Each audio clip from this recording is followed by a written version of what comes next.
October 2019, near the Vrbas River in Bosnia. Archaeology professor Ivana Panzic is studying the ruins of a medieval fortress. But the discovery of a relic under the choppy rapids shocks Panzic and her team.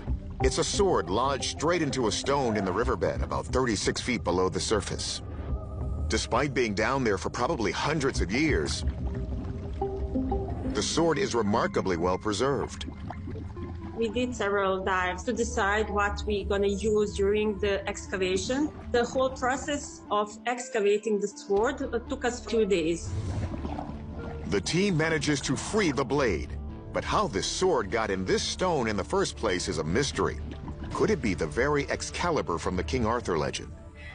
No concrete evidence exists that a real King Arthur actually ruled parts of England, beyond what was written about him centuries later. Some historians think he could be based on a real 5th century Romano-British leader named Romathius, who fought invading Goths. Details are scarce, but even if Arthur is entirely fictional, could the story of Excalibur have inspired medieval copycats?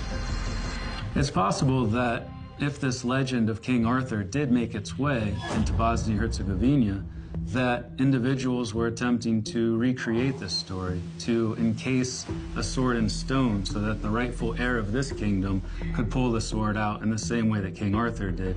Or maybe it's the other way around. Could this real sword in the stone be the inspiration for the King Arthur legend? So the big question is, could a sword really penetrate a rock?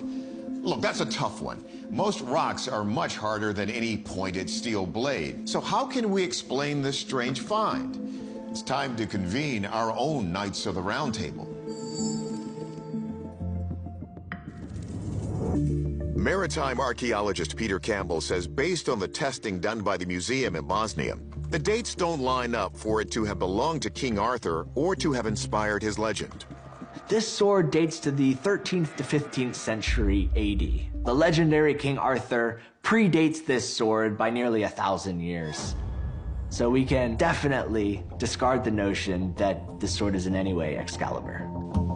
And what about the notion that the noblemen of the nearby fortress could have an Arthur copycat? Yes, it would be strange to do such a thing in a river, and Campbell agrees. One hypothesis that's been raised is the sword was put in the stone deliberately as part of some sort of king-making ceremony.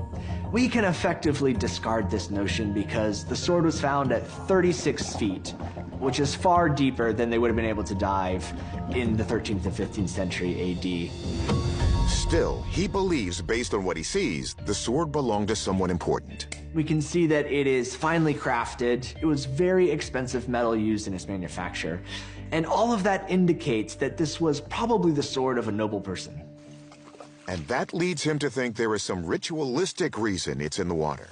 There's actually a very well-developed tradition, especially in Europe, of discarding of swords and armor in rivers, lakes, and bogs. And this dates from the Bronze Age all the way up through the medieval period.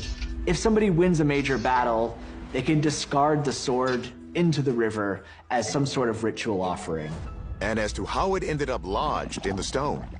Frequently, we see heavy objects deposited in rivers that work their way down with the current into sediment or into rocks. And then it has many centuries of wiggling and burrowing down into the cracks.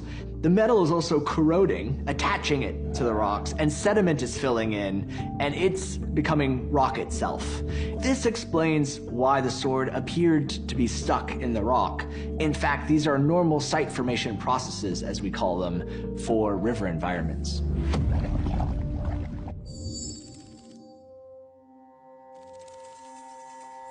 So, our verdict? This is a geological phenomenon. The sword didn't penetrate the stone built up around the sword. However, the sword's true origin and owner still remain a mystery. Perhaps it was wielded by another legendary king.